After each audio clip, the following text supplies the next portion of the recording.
Is it on? Is this thing on? I'm Daniel Rosenberg from Pyro. I'm Tim Piper from Pyro. Thanks for having us at Brand Juicers. We've been invited to talk about a case study that Pyro did called Farmed and Dangerous, which was done for our client Chipotle. What is Chipotle? Chipotle are one of the leading fast casual dining chains in the U.S. and they're also in the UK, Germany, and France, and as well as Canada. And they are the leading Mexican fast casual dining chain. So they came to us, I think, because they liked our business model. I've got 20 years in advertising as a creative, and Daniel had 20 years as a film executive, and also was an agent. So between us, we have expertise in both the entertainment industry and the advertising industry, and what they asked for when they gave us a brief was really anything that would engage and feel like more entertainment than it would a commercial. And what we ended up doing was a 4-part miniseries, a scripted comedy that satirized industrial agriculture, because that's basically Chipotle's strategy, which is to what's their strategy? Well, their strategy is that they are very unique in that they serve sustainable fast food, and they've proved over the last 15 years or so that you can. We have a fly in here. It's a mosquito. Okay. So focus. So they are the basically trying. They've proven that you can be sustainable and profitable, whereas their competitors in this space sell more processed fast food. So that's sort of really what is unique. So let's jump into the process, because that was also unique. Once we came up with the idea, which we did in the boardroom with Chipotle, to create a long format story that was a comedy based on industrial agriculture and how bad and ridiculous it was, we then set about writing a pilot.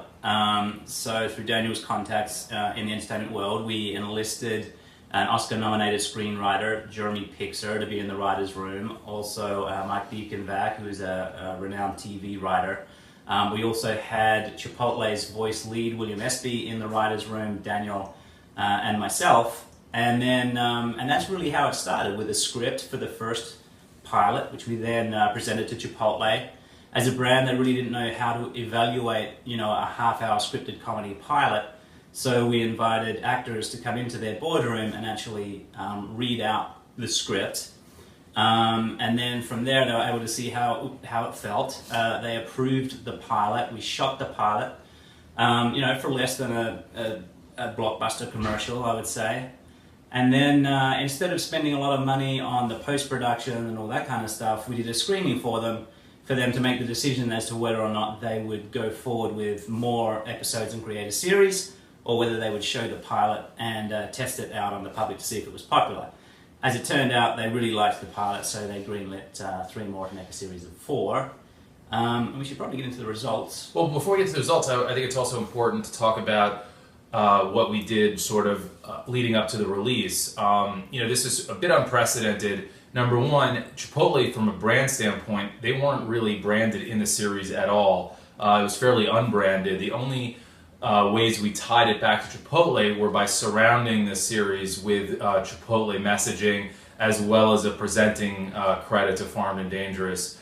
And so then it became like, how do we distribute this thing? How do we distribute it in an environment where it felt like entertainment?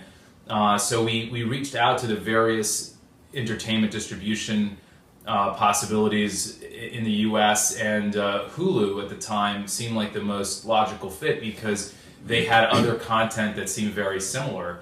So we made a deal with Hulu where it was a revenue share, which meant that whatever money that we spent against the show, we actually recouped against whatever advertising was streamed against the show. And one, I think, interesting outcome of that was that another brand, Ben & Jerry's, which had similar value to Chipotle, actually bought advertising within the show. And then some other things that I think are worth pointing out is that we knew Chipotle wanted to start a dialogue around the subject matter. So we thought, well, where can they have this dialogue? Hulu isn't a place where we're going to actually get into a conversation about it. So we proposed to create on Huffington Post, which I'm sure many of you know, is one of the leading news and blogging and resources for this kind of information. And we actually built what is called a social Impact? Social impact section on Huffington Post, and it became Food for thought. It's called Food for Thought, and it became the most successful social impact section ever. And it's a place where we both marketed the show, but also invited Chipotle, people who are aligned with Chipotle's thinking, as well as the people who aren't. And Tim's busy killing flies, and we basically took that and a bunch of other elements and combined them to lead up to the release, which included premieres and screenings and inviting press to cover the events, etc. Then we it had 1 million viewers per month, unique views, but they treated it very authentically. So when they did the conversation, they even invited their toughest competitors to come and even criticize what Chipotle were doing, because they have their critics, and they were able to respond to that. So it was a really interesting exercise in just authentic branding and an authentic experience.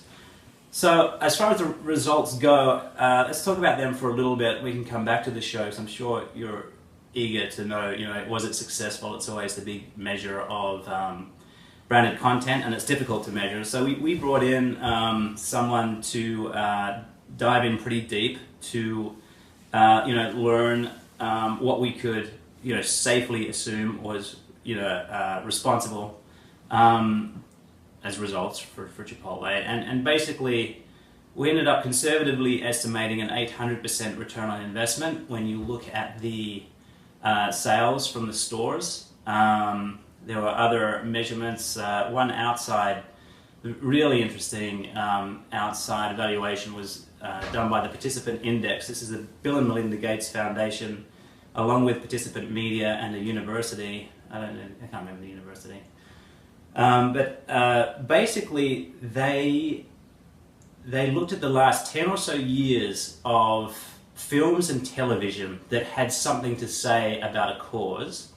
They got, I think, over 5,000 people to participate and view these shows. And most of these shows were created by Participant Media, which is a company dedicated to creating films, with Matt Damon, scripted films, but also documentaries, An Inconvenient Truth, Food Inc., A Promised Land with Matt Damon, that kind of stuff. And surprisingly, they added Fun and Dangerous to it. We didn't know they were, but the results came back, and it was, I believe, the highest rated piece of entertainment as far as persuading the viewer to change their behavior. So not only was it unique in that it topped all the scores for engagement, but also persuasiveness. It was the only branded show that was tested, and it was tested against mainstream entertainment as mainstream entertainment. So there's no argument anymore based on that result that branded content cannot be more persuasive than traditional advertising, and also can be just as entertaining and informative as mainstream entertainment. And then, just to follow up on the success of the show, I think the other place that we're excited about in terms of getting a return on investment is the fact that this is entertainment, and we always set out to create something that would stand next to other entertainment. So what ended up happening was while we were releasing the show on Hulu, we started meeting with foreign sales companies that handle television, and we actually brought on a foreign sales company to try to sell Farm and Dangerous internationally. And as of today, we have, although we haven't formally announced it yet, we can tell you that we just signed a major subscription video on demand deal with one of the biggest distributors that's a household name to most of you. I don't want to say who it is just yet, but we are actually, as we speak, delivering what was 4 episodes into 12 episodes, and we cut it down from half-hour episodes into 6 to 8 minute episodes, and we're actually getting paid now and sharing the IP with Chipotle, and actually selling we've sold at least 2 or 3 countries And with this new deal, it will be in about another 15 countries. So in countries where Chipotle has restaurants, they're actually being paid to market. So we think that's pretty exciting. And coupling that with Ben & Jerry's buying ads in their show, I think we're proving that this is really a viable way forward for brands to talk about issues that are important to them and also perhaps get a real return on investment, not just a sales bump. Over to you, Tim. Okay, we can sort of go back to the process a little bit and the release, and I think the budget and how to make this happen. There's a couple of unique things about this project. One is as soon as we knew what we wanted to do, we created a company as film, as independent entertainment projects often do. So Fun and Dangerous became its own company. Pyro and our company and Chipotle shared ownership of that company 50-50. So what that meant was that once Chipotle had done their release, got their PR, had their 1 billion impressions and had their market success, they were less motivated in, well, let's keep going, and more focusing on their own marketing and doing other things. While they're doing other things, we were motivated to sell the show to other, distribution portals, so we would then get an income from that. And I think that's a unique relationship between a brand and a company that really has a mutual benefit if you can get to a level where the principals of the agency or production company can work with the top level, the C-suite of the brands, to create a business model where ideally the brands are creating projects which they can sell. And I think it would be interesting for you guys, maybe, hopefully, is to learn sort of what our general process is as a company. Because I think what sets what we're trying to do, I think, brands and entertainment, brand and content, as many of you probably in the room struggle with yourselves, is that, brands are saying, oh, how can we measure effectiveness? Agencies, there's no standardization of measurement. There isn't a lot of successful creative people can point to. Ever since BMW did their, really sort of hit it out of the park. And there's a good reason for that, sorry to interrupt, but the people from advertising who are brilliant at advertising are sticking to advertising. They're not leaving their comfort zone and going into brand and entertainment because there's not enough money in it, there's not enough success in it. So you end up with, when agencies are trying to do brand and entertainment, you end up with subpar creative. On the other side, on the entertainment side, again, you have the really successful, Hollywood writers who are not, they're dealing with, they have deals with studios. They're not going to, abandon their lifestyle and attempt to make branded entertainment work. So it's hard for brands to find the companies where there's high-level talent committed to branded entertainment, and the agencies often get it wrong because the creatives in advertising agencies are not trained for a long format. I know from experience, now producing and writing TV shows, coming from the ad world, when I first met Daniel, I thought as a creative person I could create good long format because my 30-second ads and my 1-minute virals were so successful. But I really had to learn that I knew absolutely nothing about character development, about story structure, and even the business. And likewise, on the other side, we hear so many stories of brands going straight to Hollywood, writing really big, ridiculous checks for A-list directors and writers and producers, the guys that are doing blockbusters, to commit to their brand. And what happens is that the A-list Hollywood guys try to do the right thing by the brands and end up creating commercials, which is not really what the brand wants, but the Hollywood guys think, well, they're paying, I better do the right thing by them. And I think what's going wrong in the marketplace right now is that when the brands are paying the talent aren't understanding properly how to take a brand strategy and turn it into the type of entertainment that they do for studios. And vice versa, the advertising agency really goes in a bit too, perhaps arrogantly, to create long format when they don't really understand the rules of the creativity like they do their 30-second and traditional. That was a long interruption I had. I'm sure you've forgotten to train them. So yeah, I mean, just to keep going with that, our process is basically, we sit down with our clients, whether it's the agency or the brand, and we just really try to understand exactly what the subject matter is, because what we've discovered over the last 6 years of being in business is that there's subject matter in everything, even subject matter for companies that think they don't have anything to talk about. Like we just did a campaign for a bunch of films for a company in the finance sector, and the subject matter we talked about was happiness, and which is emotional, and how finance relates to happiness. So every brand, even a bank, furniture, all these brands have subject matter and have, they touch consumers as audiences. It's not a matter of I'm a brand, I'm trying to sell something, they don't want to hear from me. It's more a case of, I think what brands have to understand is that whatever they're offering the public as a brand, it's useful, it serves a purpose. And therefore there's a lovability to that. There's already an appreciation of what the brand does. If you're a brand and you're in business and you're making money, then people will like you. What they tend not to like is advertising and interruption. But definitely every brand has a right to enter the entertainment space and go, look, we may give you great products as a brand, but we're also committed to giving you great entertainment with some of the profits that we make from you guys.